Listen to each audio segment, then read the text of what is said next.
you. Just with Al in the middle of your lineup, how do you feel about the protection around him? I think it's similar to last year. You've got a couple bats that when we have coaching staff meetings, we feel really good about. But really, we feel even better about the 1 through 9. There's some depth there and parity in a good way. So I don't think there's really one guy we need to look to. Last year, Andre really seemed to have stepped up, especially in key situations, to be the guy along with Alaric. I mean, Alaric put together a really good SEC season. That's why he's gotten some accolades.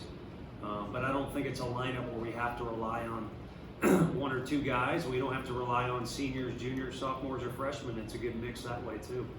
Mike? How did that tournament down in Texas come about? How did your involvement start with that? I guess for Max, how exciting is it to have that opportunity so early in the season to get down there? We are excited, because it is a big tournament, playing good teams, kind of see where we stack up against them. But I mean, that is in a week away. We still have to look forward to this weekend. We're really excited for Friday. So. See, we brainwashed him well. We got 4 games before that. But, the question involves scheduling, and what we want to do is make sure we get on the road at least once before SEC play each year. Next year will actually be the first weekend of the year, and challenge ourselves.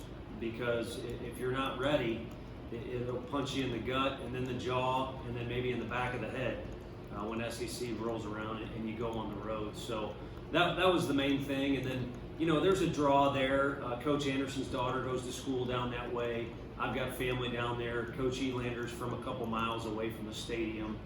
We got a few guys on the roster from that area. But really, if you look at the list of teams that are there, it's all about the competition. On top of the fact it's a great facility. So when the time comes, it'll be a tremendous opportunity and a real good trip for our guys to get to know each other a little bit better, come closer together. But nothing like coming closer together by having a good opening weekend.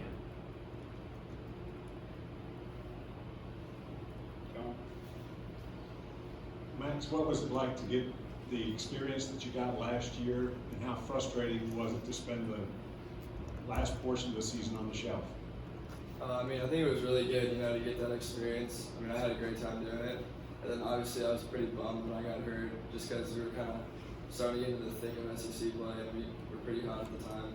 I kind of thought that I was helping the team win, so it kind of bummed me out. I was happy I was able to still travel with the team though. I went to Hoover. I wasn't able to be in the dugout, but it was fun to still be able to hang out with them and kind of be there for them. Go to Troy and then Ben. Kind of a two-part question here. How much confidence have you seen Redmond pitch with after all the success last year, and what do you think it is about him that allows him to be so successful despite not having the most overpowering stuff? Right. Stuff, by analytics terms is now spin rate and velocity, but a guy that actually has to hit off these pitchers there's a lot more that comes into it. Deception, movement, location, all those things. And he's actually got quite the arsenal, and Coach Anderson's helped him improve that with a breaking ball. So even though it's not overpowering, as you mentioned, I think he's got confidence in what he brings to the table, stuff-wise, but really it's kind of character and intangibles. So I think he has that level of success because of how he goes about his business every day. He's kind of that guy that steps into the arena. If you were taking it to boxing terms, there's no question he's done as much as his opponent, work ethic wise, and just how he goes about his business. And that in turn gives the coaching staff the confidence that, even if it doesn't go well, can lay our head down on the pillow and sleep pretty easy that night. I've said that before about Redmond. And kind of bouncing around, the first question was kind of, has he, changed, or how has he changed? And probably not the most exciting answer, but he's the same guy.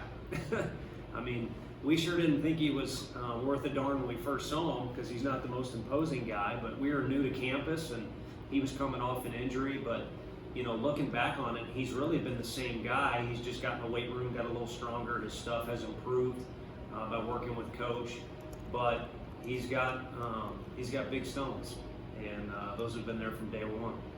Ben and Wes. Will Heflin kind of fits the same mold as Redmond. Where's Will health-wise going into the season, and how have you seen him improve from last season to this season? I'd lump Will in with Kirby too. We had really kind of two, I don't want to call them freak accidents, but very unique leg injuries to left-handed pitchers that we knew were going to be a big part of our pitching staff. And both guys, we've had to slow down almost their rehab because they've been healing so quickly. I think part of that is they've really attacked their rehab the way you want them to. But another fact is they're pretty agile, athletic guys for left-handed pitchers. You know, usually you might call a left-handed pitcher a weirdo or a non-athlete. Those guys are kind of the exception, although they're both very unique. I think Kirby, if he had to pitch him this first weekend, we could. We're not going to. And I think Will, probably by the second or third week of SEC play, we'll be able to pitch him.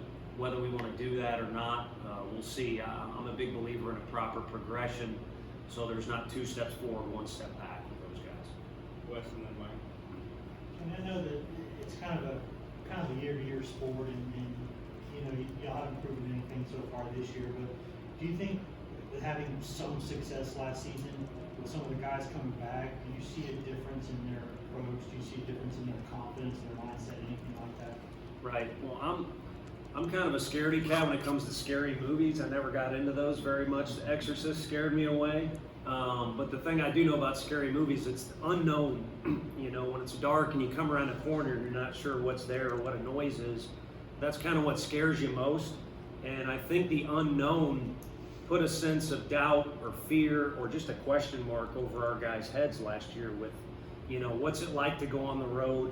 What's it like to go into Hoover for the SEC tournament? What's a regional like? And now those unknowns have evaporated. And I think, you know, that's a quirky deal using that as an analogy maybe, but that's the way I feel about it. So I think you can call it experience if you want, but no longer having uncharted territory helps these guys. And Max may be able to speak on that better than I can because he lived it. Max, would you mind taking that too? I mean, I know for a fact that after last year, a lot of the guys have a bitter taste in their mouth, just the way the season ended. But I mean, I feel like everyone's a little bit more confident this year, just having experienced, you know, the gauntlet of the SEC, going on the road for a regional, going to Hoover, and everything that comes with that. So I mean, I feel like there's, I mean, maybe not less unknowns, but more confidence in the unknowns, I guess you could say.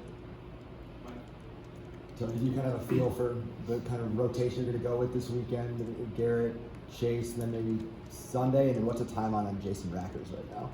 You know, Jason had mono, and it's been kind of one thing after another in Woody's training room. We've been very blessed the first 2 years, and I think it's because he and Q do a really good job with guys, but some things you just can't control. And there's been a variety of quirky things. I mean, Jordan Beck fouled the ball off his back foot at home during Christmas during BP and chipped a bone in there. Now he's back pretty much 100%, but Rackers is who you speak on, kind of a similar deal. Mono pops up, and once you do that, you have to start all over with your throwing cycle. So the one thing we don't want to do is rush him, and he won't even be able to throw a baseball for a couple more days.